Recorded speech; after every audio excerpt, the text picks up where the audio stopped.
All right, everybody, this is In Liberty and Health, episode 17. That's 17, right? Yeah, we'll go with that, even if it's not.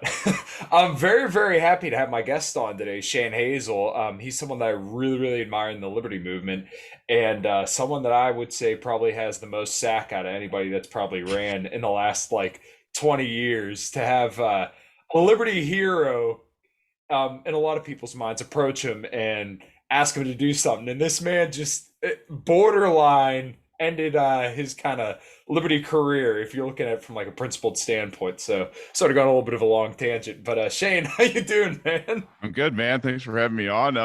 Yeah, I don't know.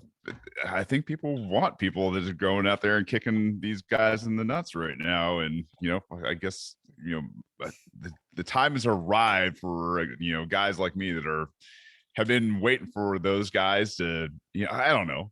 You're probably a lot like me in terms of like, you've been waiting for somebody to come up and kick these guys in the nuts for a long time. And it's just like, where have they been? It's like, I mean, I don't know, to finally I don't know, to be able to fill those market needs is it's a pleasure for me to be able to do it, because I've been wishing people would say the shit I'm saying for a long time. So if that's a clue to anybody who's looking to get it in this space, go out there and be your own damn hero. Don't wait around anybody else to do this shit for you. Yeah, well, it's essentially the saying of, jump and grow wings on the way down. Is that, dude, when the time has come, it's time to freaking rock and roll. Yeah. Just listen to your podcasts and everything today got me so amped up. I listened to your one with Tommy Salmons this morning. And, despite it being a, different vibe, because you guys were talking about fatherhood, I love all the stuff you put out. And to kind of tailor on to what you were saying there earlier, I really do think that the time for liberty has come within these next 4 years. And, everybody says it's the most important election of our lifetime. Oh, this election is the most important one of our lifetime. I think this one, you can actually say that, and it bears a little bit more legitimacy just because after lockdowns and COVID for 2 years, I think there is just this mass starvation for people to just say, no more, we're through with this, we want something different. And I've ripped Republicans apart on this podcast because I come from a work of all boomer cons. I don't want to go on too long, but after hearing how great Trump was for 5 years, I lost my fucking mind when I finally, started listening to the Austrians and the guys who are like, right about everything. Yeah. and I just realized like these guys aren't the guys. The GOP is done. It's time to move on. And I think you had a little bit of a similar experience. So I guess my question here is, what brought you to Liberty? And then I guess after that, we can kind of touch on where you see it going forward, because I think I'm very, very optimistic if we can do this right. And it looks like we're definitely shaping up to do it right. Yeah, I mean, I guess it was after my 2018 run. I ran as a Republican and challenged a U.S. congressman in my district that I grew up in from the GOP side. I primaried the guy, and for me, man, it was one of those things where I just saw it plain as day. I went in very naive. Was like, damn, man, I'm this hometown hero, badass, and realized like I'm just gonna go in here and kick the shit out of this guy and show him how badass I am with the Constitution. I'm gonna, talk about rights and freedom and constitutional scores and how this guy doesn't know, jack shit about what his oath of office means and everything else. And I was met with the Republican establishment machine at the county level and at the district level, and then at the national level. And these guys, man, I'll tell you what, hometown hero be damned. Like, they're going to stab you in the back. They're going to rig this thing. They're going to do anything and everything they can to ignore you and keep you out of polls, keep you out of debates, keep their guy out of debate so he doesn't look like a jackass. And I mean, if anybody's interested in some fun theater, is go back and watch the debate against Rob Woodall. It was the only one he would do, and he got crushed in it. And so I think, after seeing what it was that the GOP is, it's like, hey man, you're going to do good things for the GOP someday, but you got to get in line, basically. And I was just like, get fucked, man. If you guys are going to hold this guy who's got a 50 something percent He's kind of a wet noodle policy wonk who just kind of wants to like work around the edges of this. At the time, I guess it was a $4 trillion behemoth.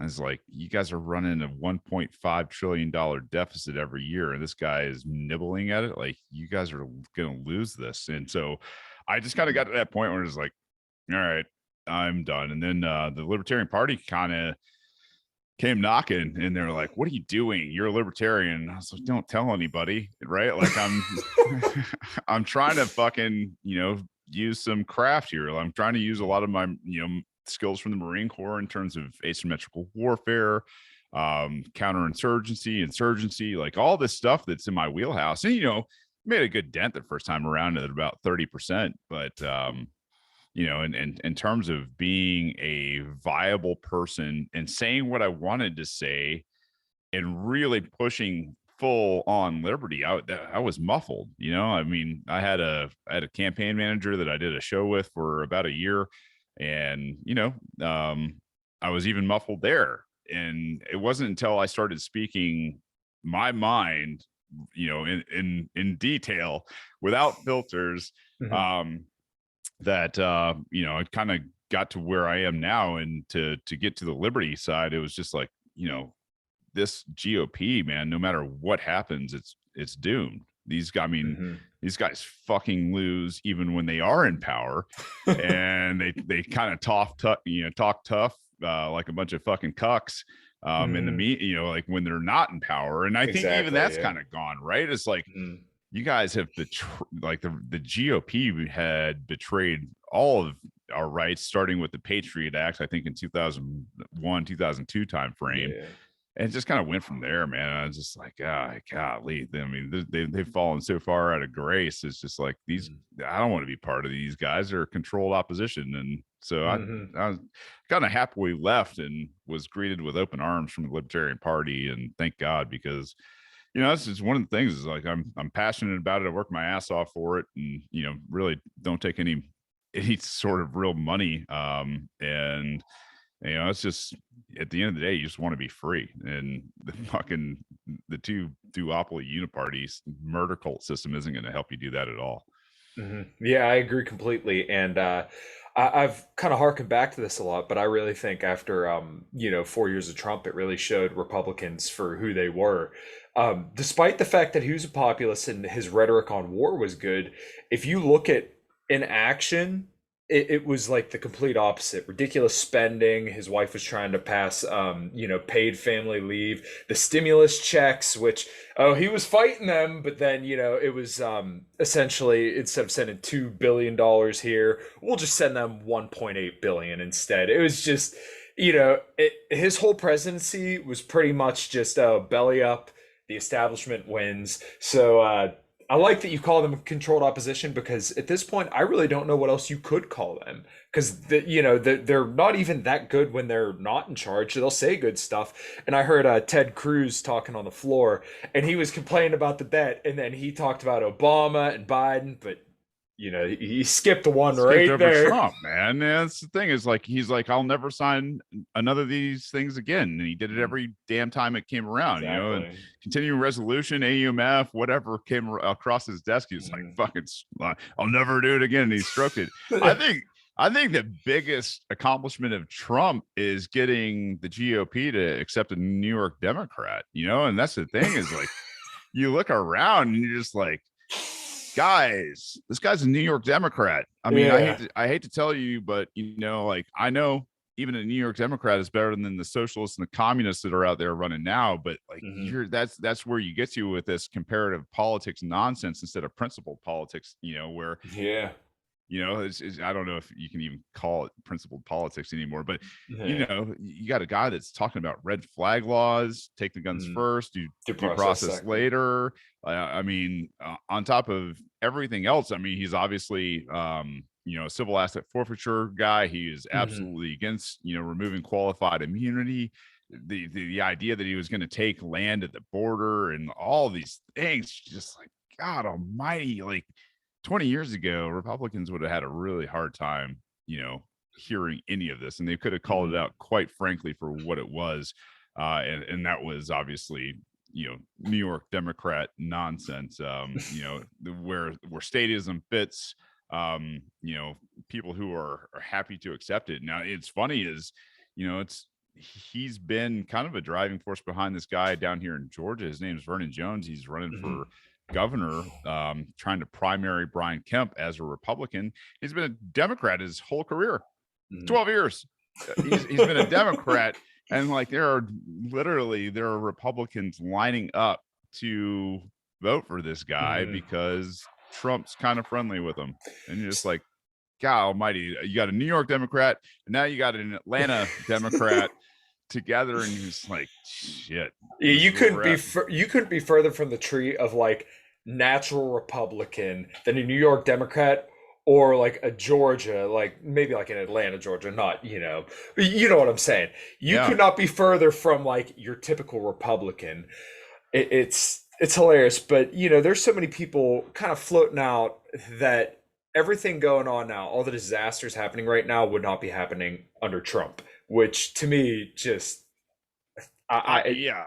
it's like how can you look at the last year objectively, and they're not looking objectively, but and then say that this wouldn't be happening under Trump. Honestly, I think Trump would probably push the vaccine mandates just as much, and then I think a lot of his base would probably support him in doing it.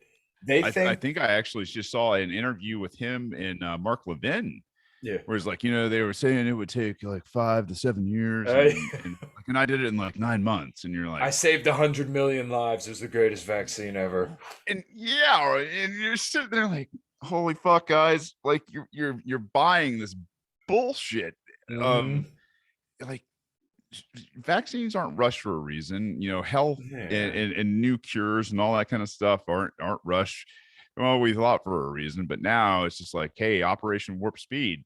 And it was just whatever the narrative needed to be to push America to a vaccine. Like Trump did it. And then as soon as, Biden, Kamala came in, they did. And it's just whatever the narrative needs to be that needs to be pushed. Those guys just carry water for it.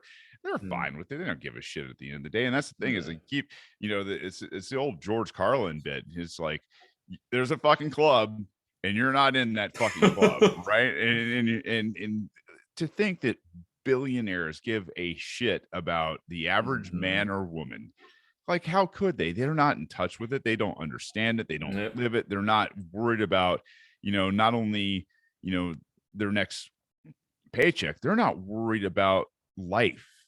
Like they've got it hacked and they've got the wealth that's just, coming in. They're closest to the centralized planning, and they're never, ever going to be worried about the same shit that the average man and woman is worried about. So to think at the end of the day that they give a shit about policies when, I don't know. I mean, you saw over this past 21 months where, stars like Arnold Schwarzenegger were sitting in a jacuzzi and just like smoking a cigar saying, just stay home, man. Just stay screw home. Your freedom. Like, what are you fucking talking about? Just stay home, man. I got to put food on the table for my wife and kids. I got to, make sure that they're provided for. And you just say, just stay home.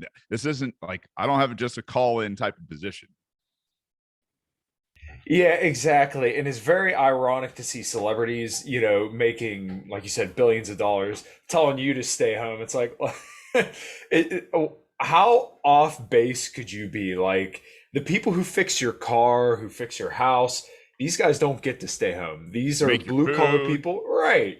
Yeah, we all got a job to do. And, it's easy for you to say on your mountains of cash and your golden shitter that, hey, look, just stay home, bro. Look, we're doing our part to stop the spread. We'll throw a mask on if we have to go walk outside. But, they got Uber Eats and a fucking limousine coming to their house, dropping them off food, whatever they want. And the other part that's so ridiculous about it, if you think about what government is and how government's funded, it's by stolen money, by horrible people, right? And then what do they do with that money? They spend it on ridiculous things, and then they have the nerve to tell you you're not essential. Like if you think about this full circle and you understand anything about the government, then you can realize how ridiculous of a statement it is for the government to tell anybody they're not essential. Yeah, I mean the people that live literally live off of life, liberty, and property by their very nature, saying, all right, well, we got to kind of curtail, the lives of the non-essential. Like, whoa, wait. I'm pretty sure that's not within any of your powers. And I think least we forget is, like, I think Kristi Noem was the only governor in the entire United States that didn't use those words, that didn't put, their state into either a lockdown or a stay-at-home type of mandate type thing. And, like, I mean, that's the thing, is Republican governors everywhere did the exact same thing. Some of them came out of it earlier than others. I think under pressure of their population.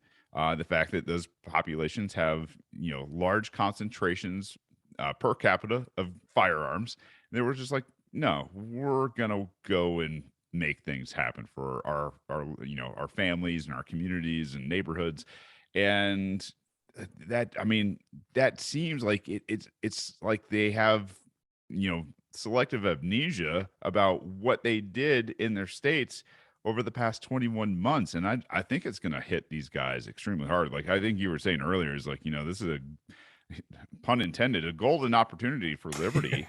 And, it's like, all right, well, how do we capitalize on all this kind of stuff here in 2022 and 2024? I don't know. And I honestly don't even know that in 2024, if there will be a federal government, that we're going to be casting ballots for. I think a lot of people have just kind of gotten to that point where they're like, listen, it's a banana republic and no election is ever going to be secure. Not to mention ballot access is a thing, or not a thing for, a lot of our people that we want to run anyway. Right. And I just don't know how much of an appetite there is for some of the things that are being floated out now. And you see the inflation, and it goes to the old saying of, how'd you go broke? Very slowly and then very suddenly, which, Slowly at first, and then all of a sudden, right? yeah. Yeah. So they keep pushing this narrative that inflation's transitory, and I listen to a ton of Peter Schiff, but his thing is, yeah, it is transitory. We're transitioning over to higher inflation, which, and if you understand history, then you know that these hyperinflation scenarios play out, and it gets ugly. Oh man, yeah. It's funny, is I'm a big fan of the Anti-Federalists and just, history in general. There's a lot of great Rothbard books out there, along these lines, in terms of the history of money. And to understand that when you start switching currencies, man, bad shit happens, right? And it's not because, it needs to. It's because the people who have the power over currency are in their death rows, and they still have the money to buy people who will go out and die for that money. And that's kind of, I hate to say it, I feel like that's kind of where we're at, right? Is like, Mm, this dip in Bitcoin lately has kind of been one of those last moment, I think, dips to help everybody who's in power get in, at a lower rate. And then mhm, I'll tell you right now, man, they were talking about $100,000 Bitcoin before the end of the year. I mhm. think it's still a full possibility Sure. with just a month left, right? Like, if we're looking at everything in terms of, inflation and inflating a money supply, and not just inflating prices, but, inflating a money supply by 40% over the course of a year, in terms of total debt in 244 years, and you're adding 40% to that in 1 year. Holy shit. Like, that Right. is, like, I mean, it's not something you can hide from people. It's Mhm. something that they didn't admit, and now they're just like, oh, it kind of snuck up on us and we're blindsided. Bullshit. You guys, like, Yeah. come on. You guys knew about this kind of stuff long ago. You knew it was a band-aid in 2008, and the forest fire that is here to burn down the forest forever is Mhm. now upon us, and they still don't want to admit it. I think, I wholeheartedly think that, this whole COVID, um, you know, lockdown regime tyranny, I think it has been an absolute response to the idea that economies are failing, Mhm. and they're failing extremely hard. And I think a lot of those people want to keep their free range humans inside of, their taxable authority type of perimeter. I honestly, I think that's really kind of what it boils down to. And to see it play out, man, it is, it, I tell you what, there are a lot of books that need to be written about this time, and Mm. if people miss that aspect of it, I'll be sorely mistaken, because we won't have won. Right. We'll have lost and It be in will the have all news. been for nothing. Yeah. Yeah, exactly. Yeah, it's really interesting because when you listen to Trump as a candidate, he almost sounds like I don't want to say an Austrian because he's clearly not. He's a protectionist and Yeah. essentially Keynes on steroids. But um when he brought up, the economy and the fact that it was a bubble and that the unemployment rate was a farce and look at the workforce participation rate, he was spot on as a candidate. Yeah. To refer back to Peter Schiff, but he did like a little 10-minute video called Trump's Huge Reversal. And he sounds just like one of us. Oh, the stock market's a huge bubble. It's held up by low interest rates. We have all this debt, our trade deficits. He said stuff that was like, wow, this makes sense. And I think that's a large part of the reason why he won is because he was hitting issues that people know and people feel this. And he was hitting them right on the head. But then as soon as he got in, turned right around. But this kind of goes back to the point of why there's such a huge opportunity here is that if there's a good libertarian out there who's going to speak this hot liberty shit in 2022, 2024 to the people in a concise, accurate way that they can digest, then I think, I don't think it's a libertarian in the White House in 2024 if there is still a White House. But I think it's definitely possible to really shake things up. And I think that's where the Libertarian Party needs to be is that if we're not going to win all the elections, although I really hope we do, that we push the Overton window back towards us, that we say, look, you can't ignore this anymore. And this kind of actually goes to another point that I wanted to talk to you about is that when you refuse to endorse whoever you're running against in Georgia, their name escapes me right now. Purdue. Yeah. Purdue. Um, that took a lot of fucking balls, to say, I ain't doing it, guys. Well, Sorry, I'm not playing and you didn't even spend a lot of money, if I remember correctly. And this was like a cash dump for them. And like, you came in there, just nope. yeah, I don't even know where to start with this. I think in 2022, 2024, Mhm. I don't think we're looking for power. And I don't think libertarians are looking for power. And I know there's a lot of people out there like, if we're not winning elections, then, what are we doing? Well, let me be the I don't know, the light of optimism for everybody. It's like, listen, 5 to 10%. That's all we need. 5 to 10% of people just saying, get fucked. Right? Like both fingers, get fucked. No. Right? Yeah, your dog agrees. Like that Doberman's coming out, bro. That's perfect. Yeah. And that's the thing is like for me, it's like, well, if we're doing our job, which I think we are, man, we're watching this empire fall, and I think we're seeing a lot of liberty ideas in be adopted by both people who were formerly Republicans and a lot of people who were formerly Democrats. And I'll tell you, I have tons of people who reach out to me all the time. It's like, I can't do this shit anymore. I can't do the GOP shit. I can't do the DNC stuff. And so, like, to be just present, right, in this moment now, and sit there and say, we're watching the largest empire the earth has ever known in our recorded history to start to begin to fall and free fall, to start the hyperinflation because they can't survive without it, to see more and more people saying, no, we're not going to take a mandatory type of vaccine, to see people sacrificing their livelihoods, their careers, whatever it is, in the face of that kind of thing. I think libertarians need to take a moment. I think they need to take a moment right now in, Thanksgiving, the holiday period, and look at what they're accomplishing. I mean, we are a decentralized force, and this isn't going to look like what it's looked like if we're successful. It's going to look like what it's starting to look like, where people start to realize how important their local sheriffs and mayors and police forces and deputies are, and what they won't do to the populace in the name of orders and following the law, and bullshit that we've heard throughout history, like the Nazis did in Nuremberg. So I think there's think there's that aspect of it that we need to be extremely appreciative of. I think it's something we need to double down on. And I think, from the other standpoint is like, what do you think you can do? What do you see a path? Do you see something that we can work towards? Do you see an end state that you can spend your time and your energy and your money on in this point in history to make a difference? And if you can and you see it, don't let anybody talk you out of those type of things, because you're the person that's going to make a difference.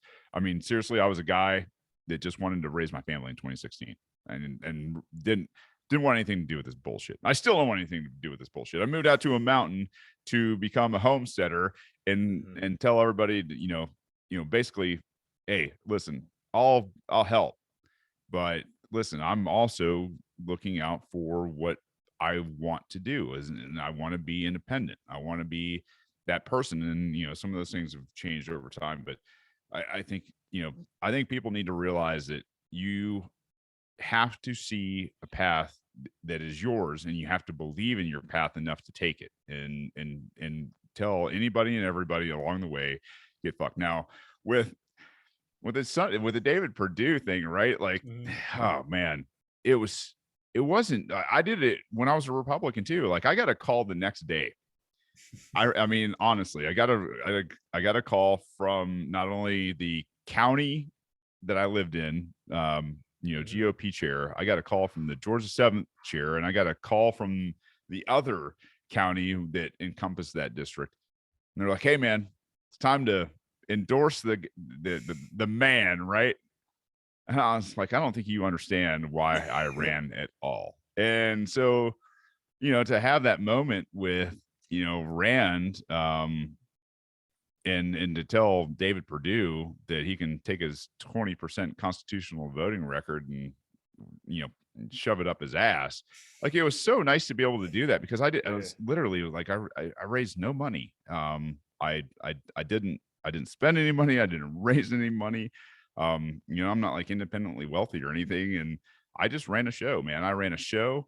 I talked to people through the lives, came off and talked about what people wanted to hear. And at the end of the day, when they came begging for an endorsement from a guy that spent $0, that got, I don't know, 115,000 votes, like a little over about 2.5% of the vote, and, brought in an extra, what was it?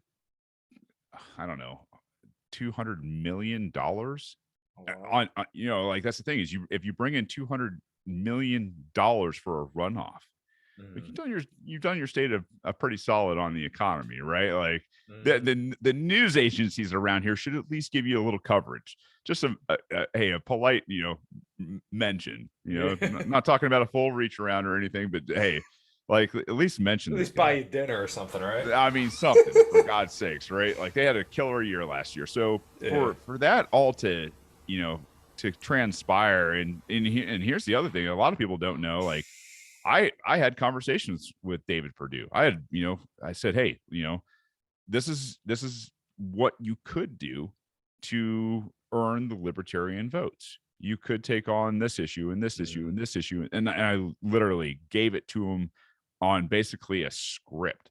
Yeah. I said, go think about it. Come back and do my show for an hour and tell, the Liberty crowd what you're going to do to earn their vote. I'm not saying I'm going to endorse you, but this would you do. I'll tell you what, man, I even stroked his ego. I said, you could be great, and that's the thing is, like, I said, you could be fantastic if you would just take a stand. And I even said, at the end of the conversation, I said, David, you need to figure out what you want your legacy to be. And, at that point, he didn't have an answer for it, right? So they sent in Rand Paul, and Rand Paul got crucified. And it was hard, man, because I love Ron, right? Like, I love Ron Paul. And Rand is decent for, a GOP guy. But at the end of the day, he didn't have an answer. And he definitely couldn't talk me into, like, helping David Perdue. Right. And what most people don't understand is, like, at that point, Mike Lee called me up one morning, and this was credit to Mike Lee, because he listened. and he took my advice. Mike called up and he said, "Hey, give me the real down and dirty about what's going on in Georgia." And I told him, I said, "Listen," and I told him everything that had transpired. He's got all the rope in the world. He's going to hang himself. And I said, and if you come down here and you campaign for him, you're going to hang yourself, and I will make sure of it. And I said, "Mike, I'm telling you, as somebody, like, I see what you do in Congress or in the Senate, and I know you're a good guy. You got a great constitutional voting record." And he didn't even know what it was. I said, "You got a great constitutional voting record, Mike. You're diligent, you're well spoken, and I think your principles are in the right place. Don't come to Georgia because I'll destroy you. I don't want to do that, man." And so Mike didn't come down here. He didn't say shit. Didn't put his ante in. Didn't do any of the nonsense, man. And so, like, I don't know, to be able to make that kind of difference, and for the establishment to go, "Holy shit," can you imagine if this guy had funding? Can you imagine if this guy had a machine behind him? Can you imagine if he actually won not only the public to just vote for him, but to go out and get off their ass and work? Like, I think the fucking Republicans are scared to death. Right. I mean, I think that's where any libertarian can put people if they tell them, "Listen, these aren't your votes. These aren't your people. We don't do business like you do. And by God, we were the best part of the Republican Party, and then we left because you guys lost your damn backbone and your nuts." So I don't know, man. Like, crazy thing, isn't it? Yeah, dude, but that's spot on though. It needs to be, look, we will make sure you lose. You do not deserve the vote. There was a video, I can't remember the channel, but they had 24,000 views on this video, and it said how Shane Hazel ruined the Georgia election. Do you know what I'm talking about? No. Oh my God. If I remember, I'll send it to you. But it's essentially like 25 minutes of this dude just reeing, and he's saying, "Oh well, if the Libertarians would have just stayed home, if Shane wouldn't have ran, then look, the Republicans could have had a full house and full this." But the problem with that is, well, okay, let's say they did win, then what do we get? They haven't done anything. When they had control of the House and the Senate in 2016, and the presidency, right, and the presidency in 2016 and 2000 to 2019 or 18 or whatever it was, nothing got done. So look, if you're not going to be good on the issues that we need you to be good on, get fucked. We're not voting for you. You do not get the Libertarian vote. And all my BooberCon coworkers freaked out because I told them I was voting Libertarian. And look, I wasn't enthusiastically voting for Jo Jorgensen. I like her. She's a decent Libertarian, but I'm not enthusiastically voting for her. If Trump is going to be dog shit, he should lose. And I'm not saying Biden's the right answer, because clearly he's fucking not. Well, and that's the thing, is we don't live in this binary world. Yeah. Right? It's like, listen, you guys have been taught that, like, these are your two choices, and it's bullshit. And I said the other day, I think it was a tweet I sent out, it's like, man, if you care more about winning elections than you care about your freedom, you will win your enslavement. And that's it. Yes, you did. I remember. That's absolutely true, though, because if you're not willing to tell, these two choices, like, look, we're not putting up with it anymore. That's what it needs to be. It shouldn't be, well, these are your choices, the lesser of two evils. How about no evil? Why can't we just say no? Why can we not say, look, if you're not going to actually do the things we vote for you to do, then go. We don't want you anymore. And that's what I think voting Libertarian is that you're voting for people on principle. You're voting for people that align with you. And it's not necessarily to put them in office, but it's to tell them, look, get fucked. We're not putting up with this anymore. One of the comments on that video was, oh God, I wish I had the screenshot, but they said something like, "Oh, well, if Libertarians would just stay at home." What? Think about that. You're telling people, what does everybody say on election day? Go vote, go vote, go vote. But I get so frustrated with that because it's never sincere. They mean it kind of in a backhanded way. Hey, go vote for my guy because I want my tyrant to control, the house of cards. No, Yeah. no, sorry. I refuse to play that anymore, and I think more and more people are as well. Feels good too. I mean, it Hmm. feels good to be like, no, man, I'm not going to vote for this guy, and I'm definitely not going to defend him because I didn't vote for him. And that's like, I don't know. There's that certain sort of freedom that you figure out when you don't vote for people, right? Is like, nah, he didn't earn it, right? Like in the rest of the Right. world, when you do things, it's either especially Republicans, it's did you earn it?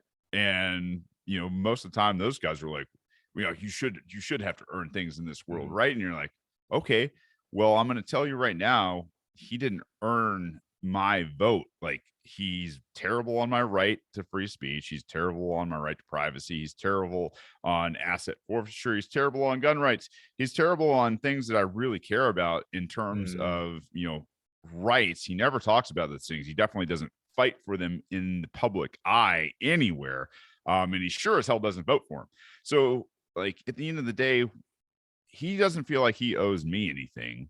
He Mhm. hasn't tried to earn my namesake to back him. So fuck him. And Mhm. so it's like that's a like to be able to free yourself from this abusive relationship. And that's what it is. I mean, let's face it, like, it's this abusive relationship where they just say, give us more, give us more, give us more, and we're going to take more from you in all aspects to, I don't know, have a quote unquote civilized society. And you're sitting there going like, well, all right. Not to mention the idea that, you know, when you really push Republicans, they're statist. Mhm. And, I mean, I got trashed by a lot of Republicans, uh, which I don't know. Like, I smile because it's like, do you want to talk about it? And a lot of them are like, oh yeah, let's talk about it. Oh, okay, I got a show, man. You want to come on and talk about it? And I'm like, oh yeah, I want to trash you on your own show. Okay, let's do it. And you just like feed them rope, and you're just like, oh boy, this is going to be so dramatic. Short stop at the end of this thing, and that it's going to hurt, right? And they'll say, I'm not a statist. I'm not for fascism. I'm not for communism, but hey, you actually kind of are.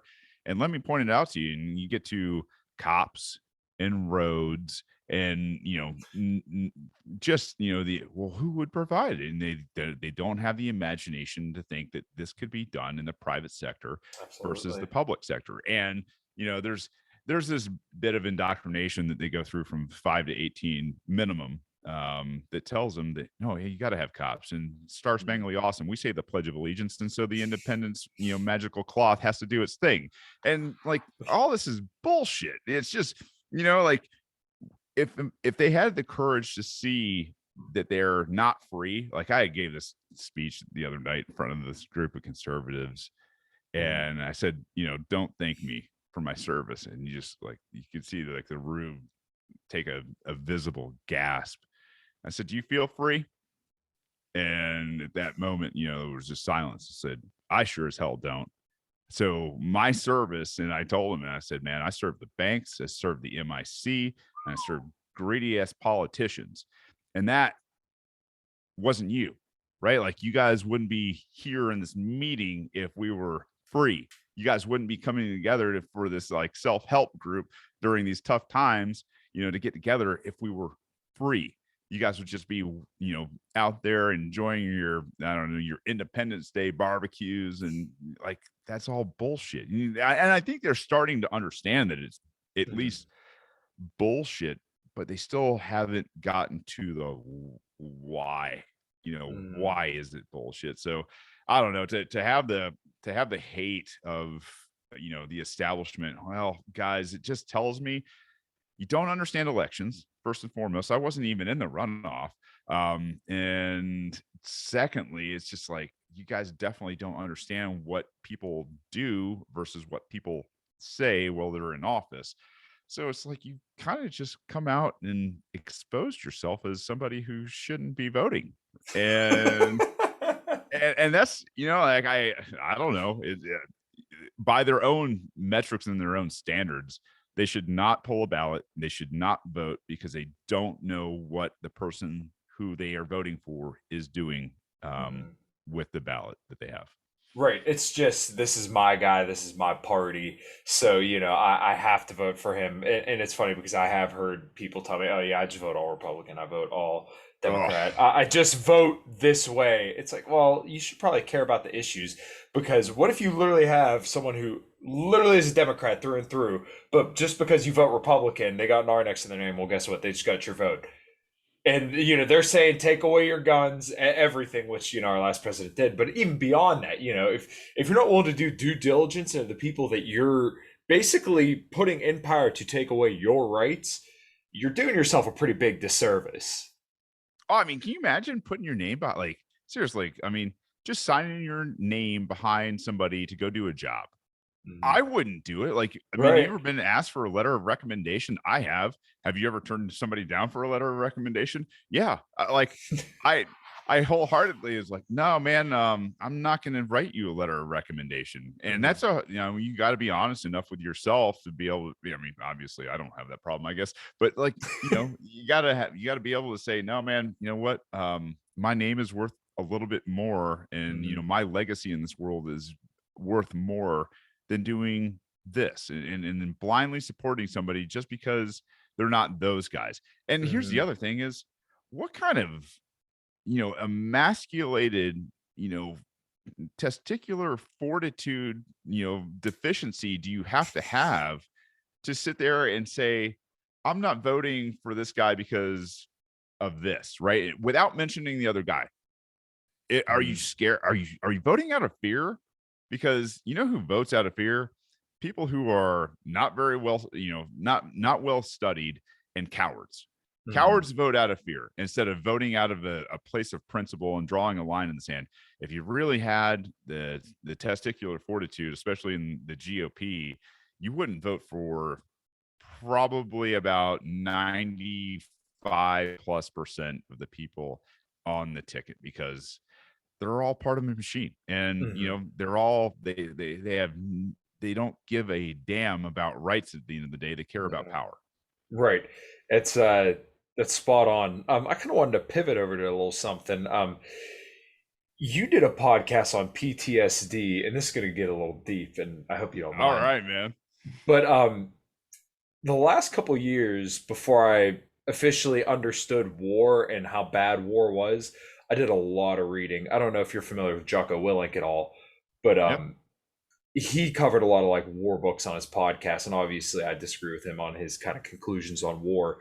But with all these talks of, there's a lot of right wingers who seem terrified of China, and I've heard legitimately people say that we should go to war with China. It's a huge disconnect because you would know better than me, but I've read enough books to kind of understand, read about Unit 731, read Ordinary Men, listened to stories about the My Lai massacre. I don't think people understand just how brutal war gets. Like they don't ever listen to it. And to be fair, why would they? Because you don't have to deal with that. But before you ever say that we should go to war, just remember what this implies. We just killed 12 children because some Marines died. And, it's unfortunate that anybody dies, period. But, this isn't like it, an uncommon thing where children die, and it shouldn't be that way. But if you're going to say that we should go to war with China or anywhere really, you need to realize what that entails and what that means for a people. Yeah. I mean, let, let's try to unpack this as much as we can. Sure. Yeah, war is the absolute last resort in any given situation, and without empire, it would be smaller, it would be less frequent, and it would be less devastating for one thing. Whenever a large empire like America gets moving around the globe in its political chess pieces, the people that are going to be most affected are poor people. They're going to be innocent people, and yeah, it's just it's such a scar on the psyche of everybody who experiences it that I don't think um it's not something that most people should ever have to experience. It's not something that you can imagine dealing with, for the rest of your life. And that's the thing is, yeah, the kinetic part might last minutes, seconds. It might last years. I don't know.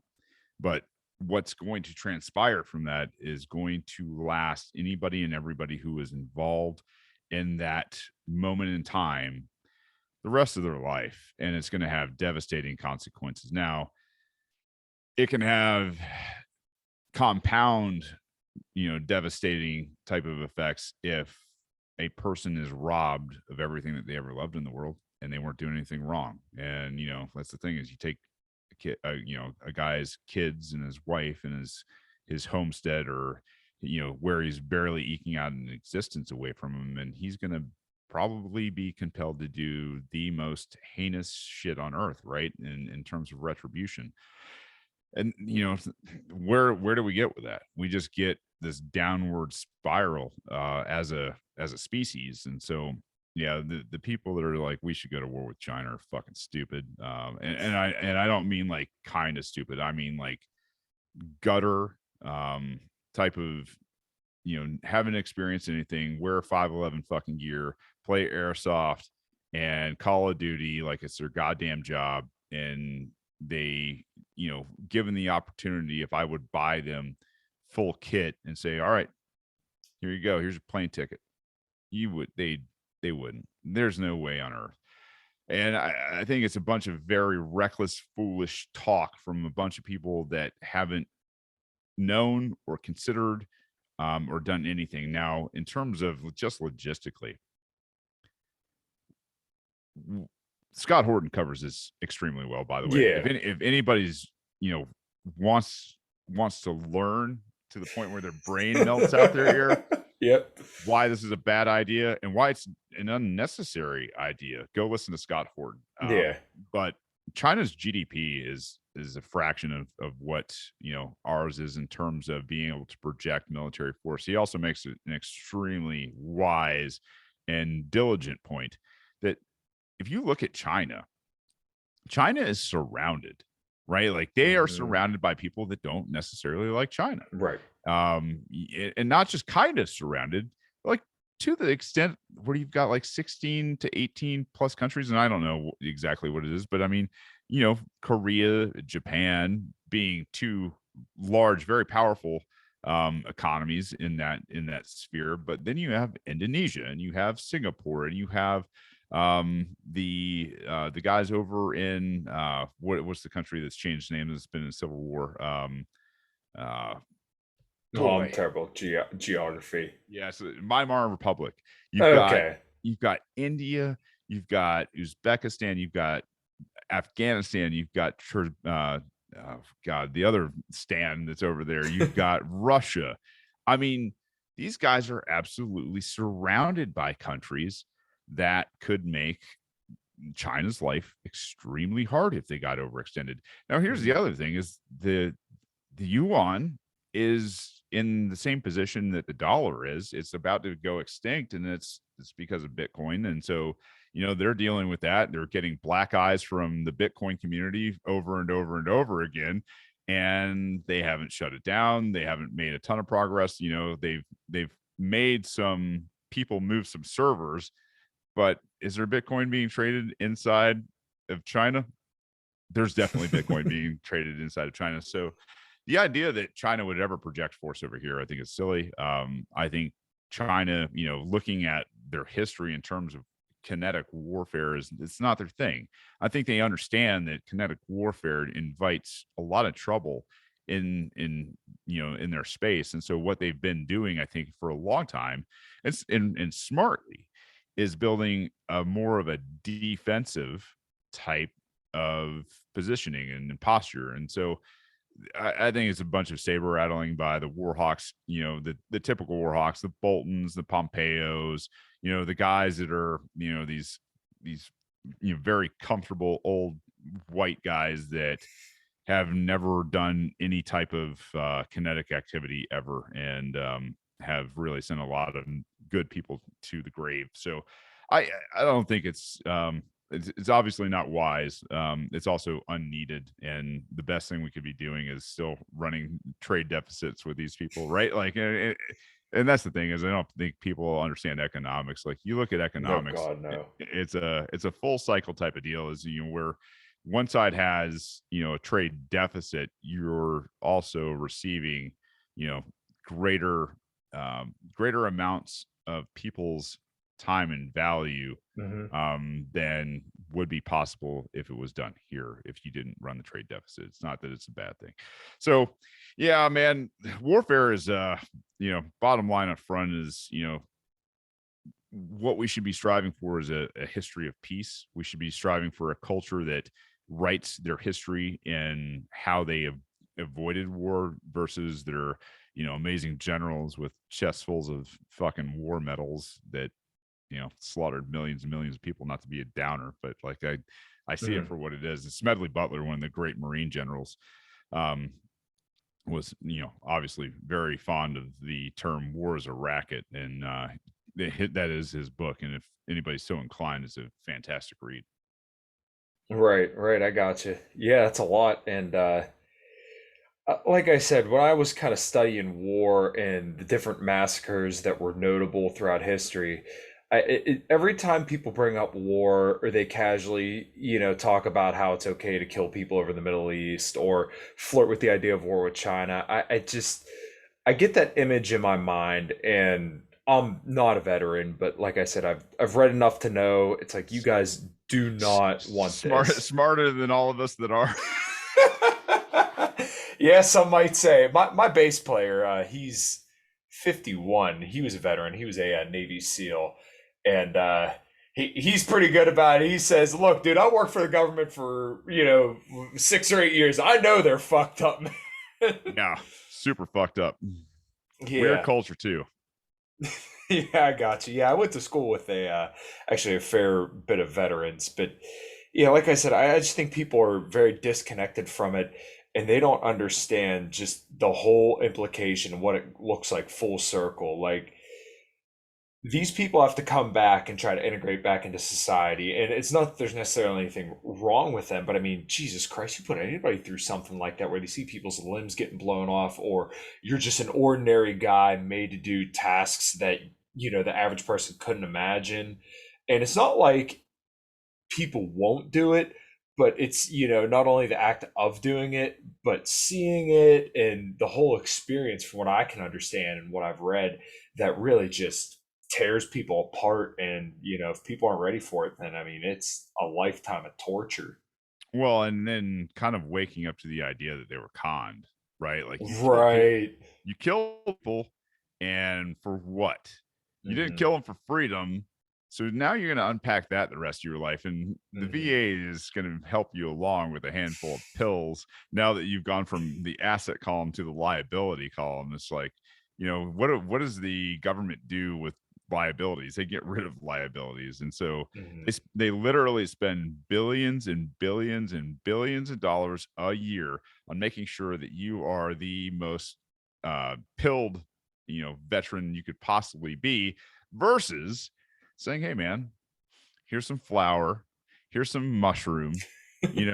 This is what a lot of guys in that have at least come to grips and are living healthy, acceptable mental lives, spiritually connected lives at that. And I'm not going to ever say you're going to make a full recovery. You'll never make full recovery, but what you will Absolutely. do is at least get to the point where you're not thinking about it every day. You're not dreaming about it every day. You don't hate the world. You're not, mission over empathy anymore.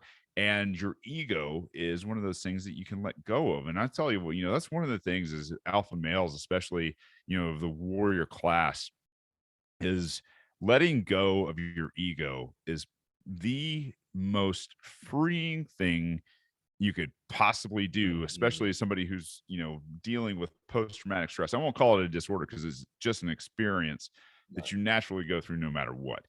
So yeah, I mean, to see that side of it where you're like, hey man, they're like literally spending billions of dollars to try to fucking kill you versus just allow Hmm. you to like tell how maybe you recovered from this kind of shit through nature that's free, and how we shouldn't be doing this kind of stuff. You want to talk about powerful messages, man. Like that's the message I don't think they want people to hear is like, listen, this guy used, a little bit of psilocybin. This guy used, some high THC concentrates and got through something that quote unquote, we don't know how to solve, right? Like, and it's illegal. It's class, Right. what do they say? Is it Schedule 1? Like, we don't know of any Yeah. uses for it. And you're like, Mm. hey guys, I got some uses for it, and I can help guide this kind of stuff, and I can do it for a fraction of your budget.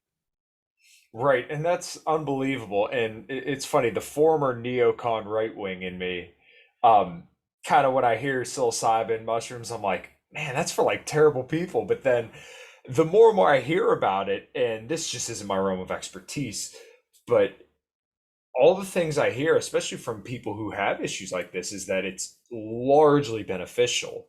And Oh, we're it is. propagandized from the time we're kids to think that it's terrible, and you're gonna go on an acid trip and run outside naked and stab somebody or Yeah, something. no, But don't get me wrong. Like, I'm not like, I don't have any experience outside of psilocybin and THC. uh, But I will tell you is, hey, don't go doing meth, right? Like, I'm not going to yeah, sit there and like, or your acid or any of these other things. Like, I don't have any experience in there. And but I do have experience within the mushrooms and THC in very large doses. And I'm telling you right now, man, I was the same kid. I was that kid that stayed after school and went to the DARE programs and Just Say No and fucking 1980s Nancy Reagan and Ronald Reagan Mhm. saying drugs are what's going to kill us. No, man, I'm drugs, not necessarily all of them, but these certain psychedelics, I think this is what society is missing in terms of spirituality,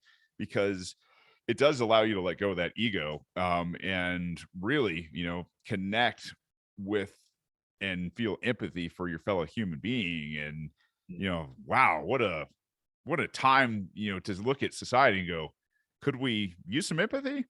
Yeah, we could use some empathy. We could use a Absolutely. lot of empathy. Could we look at things from outside of our own ego and maybe admit that we were fucking wrong? Republicans and Democrats, I'm looking Mhm. at you, right? It's like, I mean, could we use a little bit of that? And well, okay, well, how much is it going to cost us, and you know, how would it affect?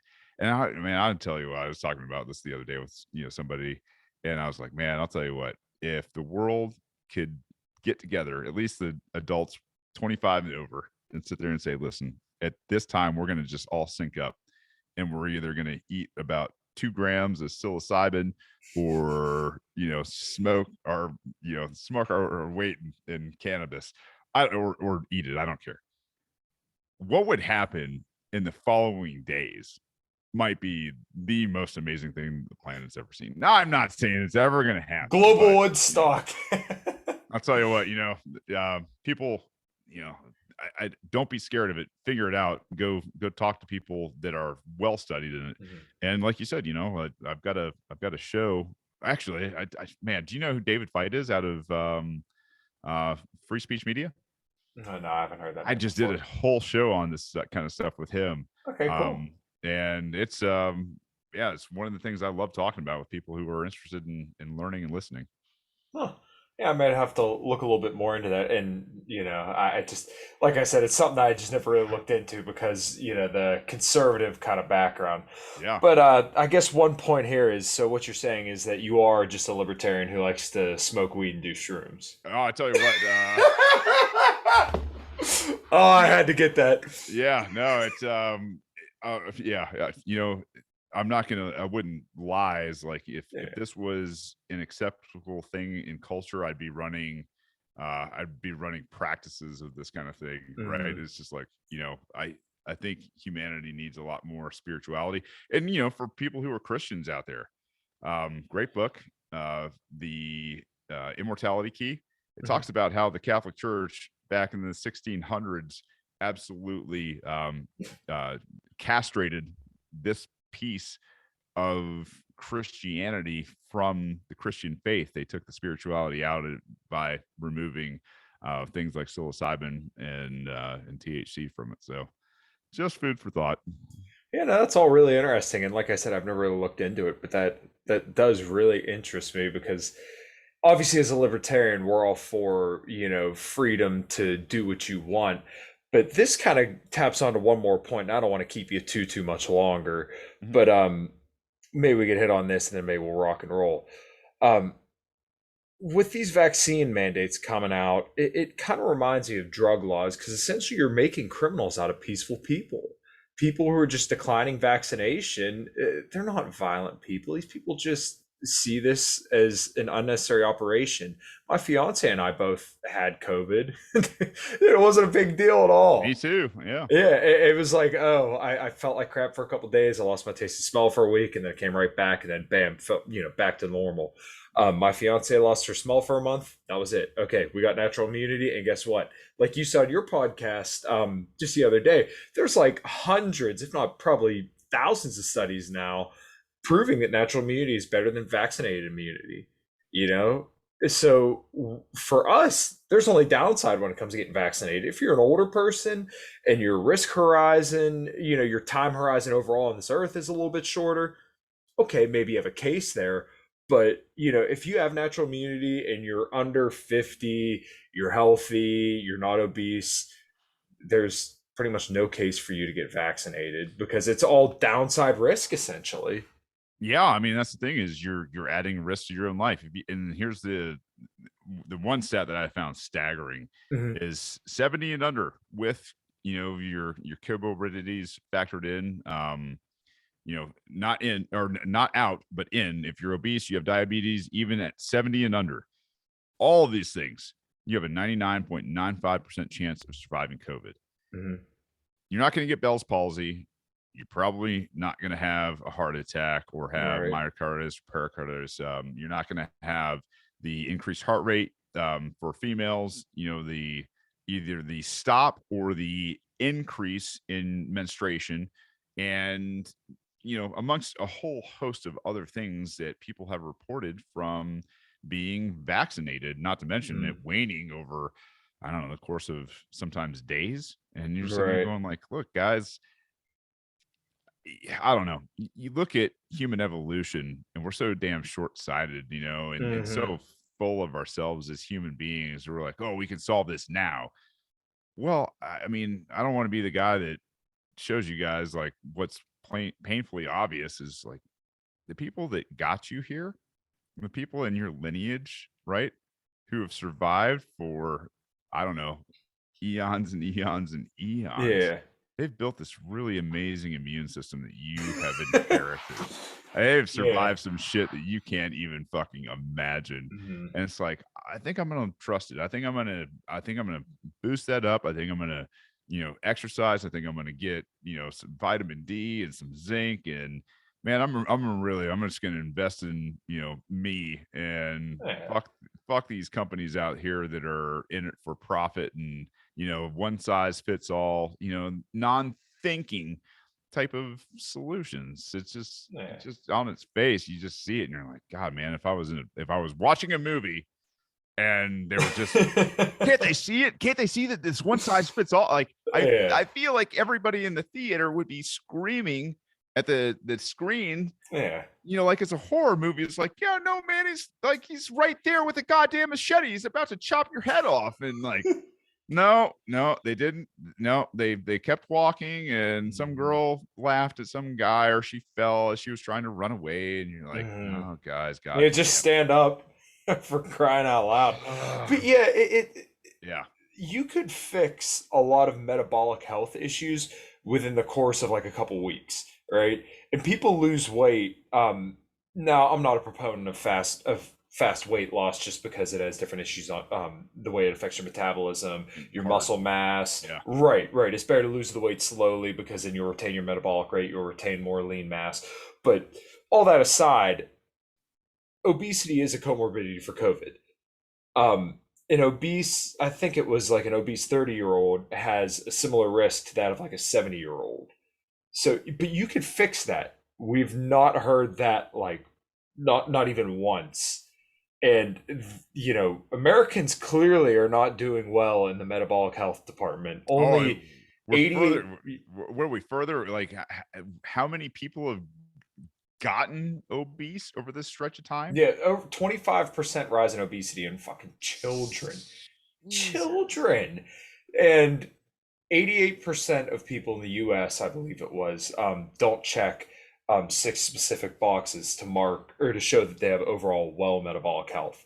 So, look, we don't have like this overpopulation problem like the left wants you to believe.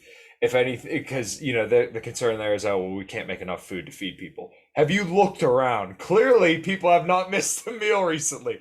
Missing a meal might do them a little bit of good at this point. Yeah. You know, um, so we've been probably going for about an hour and 15 minutes. Kind of wish to end it on a good note. What do you got going on?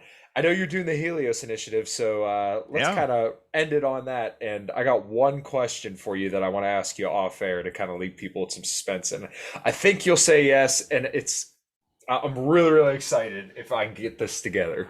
Okay.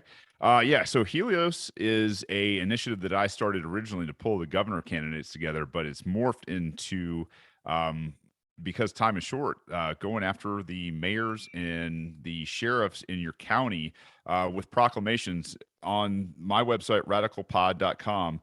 There's a page that's labeled Helios, and I've put up 4 of these proclamations for mayors and sheriffs to adopt, and they're written for you. You can literally copy, paste them, take them Oh, down, okay. Yeah. have them look at them. And I got my first win about a month ago on civil asset forfeiture here Oh, in no way. Holly Springs. And so Wow. we have a proven model. It works. I'm not completely retarded, and I understand the Constitution. I understand it as a tool. So basically, it uses the Fifth Amendment, or I'm sorry, the Article 5 and in Article 6, and it uses the amendments in conjunction with U.S. Code 18242, deprivation of rights under color of law. And when you put all these things together, you get this really nice, neat one-page, um, adoption policy that says we're not going to persecute peaceful people under, these ridiculous fantasy crimes in Mhm. our county. And this is actionable. This is something that anybody and everybody who's worried about what's going on can get a small group of people together Mhm. and go take action to free themselves within their own county. And that's really what it's going to come down to as the economy collapses. Where's your sheriff? Where's your mayor, the police, the deputies that work for them? And if they're not on your side, replace them. Get out there and work your ass off to either recall them, or when the election comes around, get rid of them and get somebody in there that doesn't believe in these things. Because Mhm. let's face it, we can touch sheriffs, we can touch these mayors, and that's a real step up from trying to, I don't know, win the presidency and all that other stuff. So that's Right. Helios. Yeah. That's awesome. Yeah. You're working with Kate Crosby over in Austin, I think it is, Pennsylvania here. Yep. Yeah, she just got elected as mayor. And, they've been throwing around the sign that Pennsylvania has the most elected libertarians. So, and some of the positions aren't, auditor of elections, constable. But, there's still something to be said about that. And we'll see how that plays out in the coming years. But perhaps maybe that's part of the reason why I'm very optimistic, is because we have a lot of good libertarians elected in this state. So we'll see how it goes in 2022, 2024. Where can people find you, Shane? Radicalpod.com. Everything I've got is there. Links, gear, shows, you name it. Whatever you need to get your fill of the stuff that I'm stirring up in this world. Nice, nice. All right. Well, stick around for a couple minutes. I got to ask you something. Everybody, this is In Liberty and Health. This is probably my favorite show yet. Hopefully, many, many more to come. Thanks, everybody.